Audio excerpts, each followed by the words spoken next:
Hi ma'am, good morning. Video so namdaba kuire ma'am namdaba kuire ide dum porikha angang singi final exam nina video so yang pana namdaba ide moi exam or so ina wa bani na ki ba ko video namni mo phoning ba kan leitaba haita ado ngasi di chega dada gi anniversary ne na lai khurma chausi marriage anniversary ne ba ko da ba ado lai khurma chausi ne lai khurma la ko ne do ga ina dum dada su kano tau ki dore posting moi dore memory ma oina baina dum like khurma la ko sem video matik ama dum sem jalla ngasi de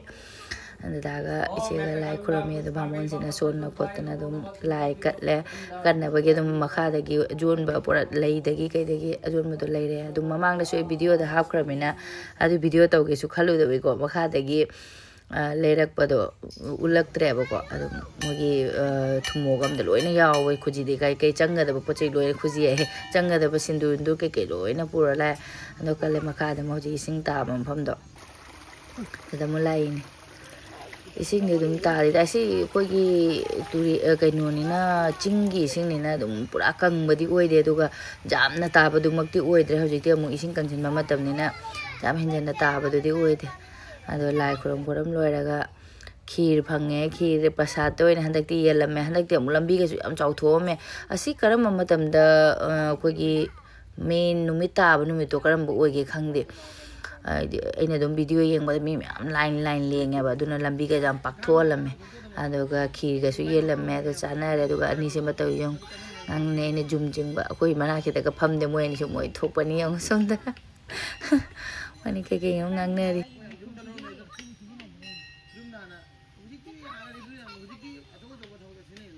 Enembok ado kodo bula ga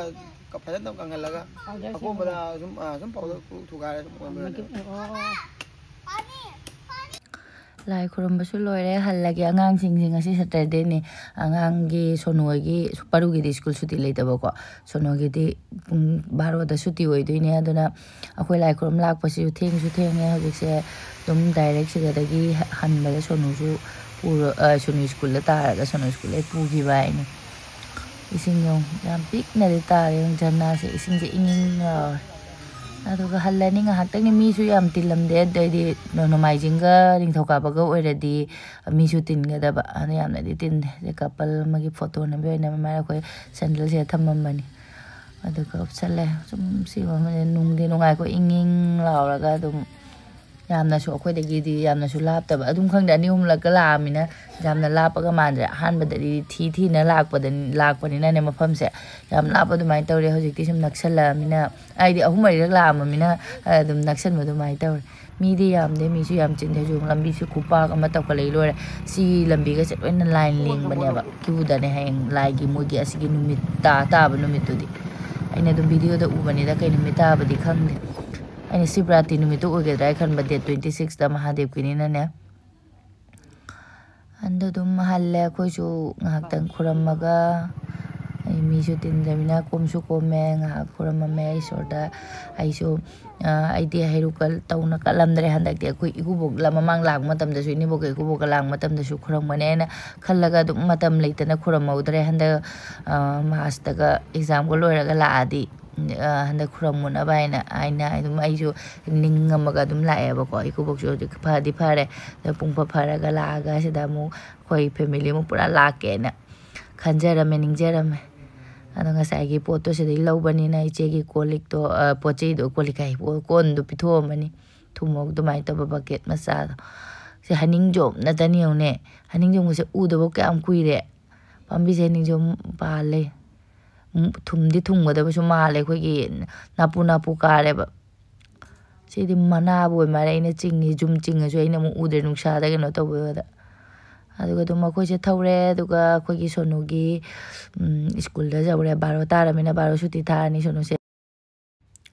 thokla mare school su jam chaw nga si di Saturday ni na nga yam lak tra ba ken tam na dum macha da gi thadorak pani na pulap na tharak to ni na khangne sono su thokla ga ko yum yore akoi mari manga gari se tongla mina bike su makon nam thokre bo law da kai na pukhai da ga de no hangde tayar to jong ma tam moli kari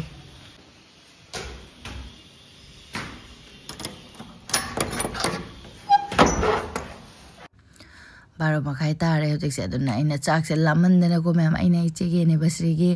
gift su leidri chena di porakanu ga ina hai ba ko adu su ina dum nungai da dum nungai te ko birthday de anniversary gift pi da ba se nungai te su gari kari pi do no khale che se ngarang di su hai rak da ba ngasi da makhang mai na kari leido kai leido no ai khale sil lei thi se sak thungjel ma ge taw ne ba sak lam no su loire du iron jale cooker da loina alu ani asambi da tomato ke ngan selame du ga ina sonu da city ani ka kama ga muthalam ai bani se lei tv yengi usku ne hala pi ka hong duk dang aduga tv idi kama muthalam ai na iche gi gift lei ru ge na ga ma pa ga se muthok lei ni adu kai lei tu na hang de duga photo frame mamang da su ina pi grami na ko photo frame do ina tawning dra ba aduga photo do tawra ga khoi cup ta print taw bodo khoi gi coffee mug ta ga white color khang ne black color khang ne se ai jing di jing halo dre ba ko aduga se ina print tawra ge photo nam ma ge an tawra ga namak tre cup sing do loin kai rap taw na adu canteen da changa kai le gi jing ya changora ga dry fruit lai sala ga la faltu da canteen dei por ya adu ga ke ro su phangak tare gift so adu ga chak cha lo ra mu ji nga se na adu ga khoi ge di nga si gi mathin se iro laga yarum mom le tawra ge je nam hap chal laga adu ga khoi ma pa di yarum se omle khang de adu ga yarum khang de ma kya chaning de ba ko mathawai ne thawai je da ba hai tare thaw pam je da ba jam na ne adu na ma gi di yumde Enembok na pirak pa thumya ko ngari do taw birani aduga khoi homgina yanam se hapchalaga fajna omelette am tawaga iro laga charan thenge ho pung makhai ani bu ta do re aduga chakla mana si su fajna pa an ne da su okhai de nang man da na ko bara talle da na se iro ma musamba leidre ko chak ta kam jan gira kang ju ju jam chaning ma kang ju ju jang samme adu su nam iro jalaga umla oi chasalani adu ga boxina ma ma pa gi keno non sticky keno ga pen ga se kai man ge kuisala di tak pa da chakhi da adu ngari adu ga se gi nga sai ngan jen gi ba keno to leire Tumya pika kano ga tawra saksa rage me am chaksu yamna lame aduga ichi oi de moren di chalani sanda da chatoini muk chak chamina na ba inche na haire ya ba ko chaksa ba chatoini aduga inga sai phiron suram bagi phiron jingne aduga aise madak ta ko gi hangam maru agi hangam do maru laudana ko dum uching na khangdi han na machin na han na kin na su lu ba su yaure aina khar li han ngai to ba ko pambi da mana su maru si sumaina sang ba su sum khar ka yaure Sangtik sang badi thammaga aduga ari basi di loin katat kharage tawbaina katalaga thabjan garage na nongju chudurang na khoshano jangi school de halaga iru thobade gi masa ingare na room haudu rage socks kopsalaga mana lele sigumba jidi phagara ko tawningara ba ari basi je loin katalaga lauja ga da jaro da hangne mamang je gi hanga maru sumain laugi basina handak thari ne handak kisina mo mathang chahi tha bai ni oidi mamang da su dum marudi am chaw de ba ko dum oidi gi asang mo su yaw su no na lendalak wa se asang mo no ni ka tham si dai na khan ya ga da ya dang ne bora si da hapchalaga maru se ken ding da sum pudani putho de mi ya da si ga da yam na su lebak lai tamina khara da sum thaning bagi ai to ni halak di loi kang nge jum da chalu baga du gai di sing su yam chai de loi kang jen ma matam ne to ning ko ka se chak thi loi na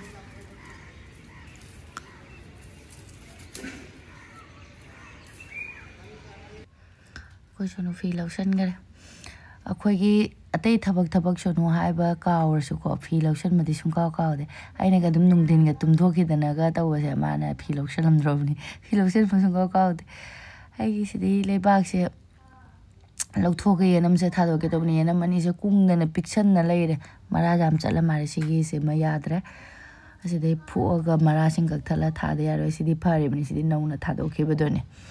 September do mai tha ge bedo si ju loina ka thala thado te yaro si di nau na thado ki ne du makhong hala di ya ni adu so ne lebak se pexel ga nga gi daba se ani khak lawrak tai si morok si su pandre yeng bidra mina handa kumda gare sono tangkham ka puraga phi se oro thade ba ma hekta aina ayate loksala ge na ayate loksala ga purage to ga se gi hanga maru do sele loina ka thatra sang ba sing gi khara thamma ba pa gi dana nong lak to nong chu ga dra ka na hang de nong chu da mu so sala di mangjare ꯑꯗꯨꯅ ꯅꯨꯡꯁꯥ ꯊꯣꯛꯂꯛ ꯃꯇꯝꯗ ꯐꯧꯔꯒ ꯂꯣꯏꯔꯦꯗ ꯄꯨꯁꯟꯕꯅ ꯐꯗꯣꯔꯤ ꯃꯥꯜꯂꯦ ꯁꯟꯗꯥ ꯇꯥꯁꯜꯂꯦ ꯑꯩꯈꯣꯏ ꯃꯄꯥꯁꯨ ꯃꯥ ꯒꯤꯐ ꯂꯧꯅꯦꯅ ꯆꯠꯈꯔꯦ ꯃꯥ ꯀꯔꯤ ꯂꯩꯕ ꯌꯦꯡꯉꯁꯤ ꯑꯩꯅ ꯈꯟꯕꯗꯣ ꯑꯗꯨꯝ ꯑꯩꯁꯦ ꯈꯟꯕꯗꯀꯣ ꯑꯗꯨꯝ ꯂꯥꯁꯇ ꯀꯔꯤ ꯍꯧꯖꯤꯛ ꯃꯈꯥ ꯇꯥ ꯌꯦꯡꯃꯤꯟꯅꯔꯁꯤ ꯍꯧꯖꯤꯛꯇꯤ ꯚꯣꯏꯁ ꯑꯣꯚꯔ ꯍꯥꯞꯄꯤꯅꯦ ꯃꯌꯥꯝ ꯈꯪꯗꯦꯗ ꯑꯩꯁꯦ ꯏꯀꯥꯏꯕꯀꯣ ꯀꯩ ꯄꯤꯗꯣꯏꯅꯣ ꯈꯟꯕꯗ ꯑꯩꯅ ꯉꯔꯥꯡꯗꯩ ꯈꯪꯉꯝꯃꯗꯤ ꯐꯕ ꯑꯗꯣ ꯑꯩꯅ ꯐꯤꯁꯦ ꯂꯧꯁꯟ ꯈꯣꯠꯆꯟ ꯇꯧꯔꯛꯄ ꯂꯣꯏꯔꯛꯄꯗ ꯑꯩꯈꯣꯏ ꯃꯄꯥ ꯍꯜꯂꯦ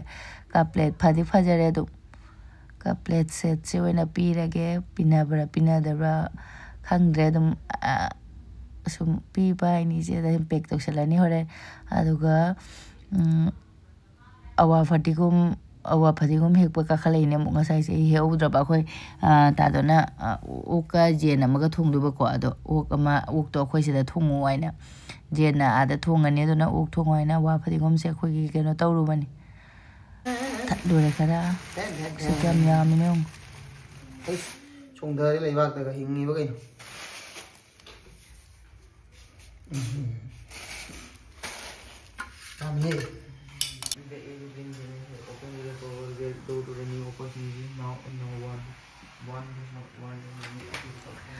ꯂꯣꯏꯔꯦ ꯑꯣꯛ ꯊꯣꯡꯕꯁꯤꯁꯨ ꯁꯤꯇꯤ ꯀꯥꯝꯃꯦ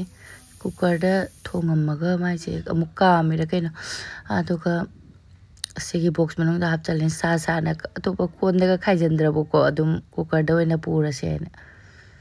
ꯑꯗꯨꯒ ꯁꯤ ꯕꯣꯛꯁꯁꯦ ꯌꯥꯎꯕꯅ ꯑꯅꯤꯔꯛ ꯍꯟꯗꯗꯤ ꯌꯥꯔꯔꯣꯏ ꯄꯔꯨꯒ ꯁꯣꯅꯨꯒ ꯃꯄꯥꯒ ꯍꯥꯟꯅ ꯆꯠꯈꯠꯆꯈ꯭ꯔꯅꯤ ꯑꯗꯨꯒ ꯑꯩ ꯃꯣꯃꯣ ꯑꯩꯈꯣꯏ ꯃꯄꯥ ꯂꯧꯕ ꯂꯥꯛꯆꯔꯅꯤ ꯑꯩꯁꯨ ꯑꯗꯨꯝ ꯃꯈꯥꯗ ꯂꯦꯞꯄꯨꯔꯒꯦ ꯊꯣꯡ ꯀꯩꯅꯣ ꯇꯧꯔꯒ ꯑꯗꯨꯒ ꯃꯈꯥ ꯇꯥꯕ ꯚꯤꯗꯤꯑꯣꯗꯤ ꯑꯗꯨꯝ ꯍꯥꯞꯆꯔꯔꯣꯏꯒꯦ ꯃꯌꯥꯝ ꯑꯗꯨꯝ ꯃꯣꯏꯁꯨ ꯆꯠꯈ꯭ꯔꯦ ꯉꯁꯤꯒꯤ ꯚꯤꯗꯤꯑꯣꯁꯦ ꯁꯤ ꯃꯇꯥꯡꯁꯦ ꯂꯣꯏꯁꯤꯟꯖꯔꯒꯦ ꯑꯥꯗ ꯆꯠꯂꯒ ꯑꯗꯨꯝ ꯆꯥꯛ ꯆꯥ ꯈꯣꯠꯂ ꯇꯧꯔ ꯂꯥꯡꯉ ꯑꯗꯨꯝ ꯍꯜꯂꯛꯑꯅꯤ ꯒꯨꯗ ꯅꯥꯏꯠ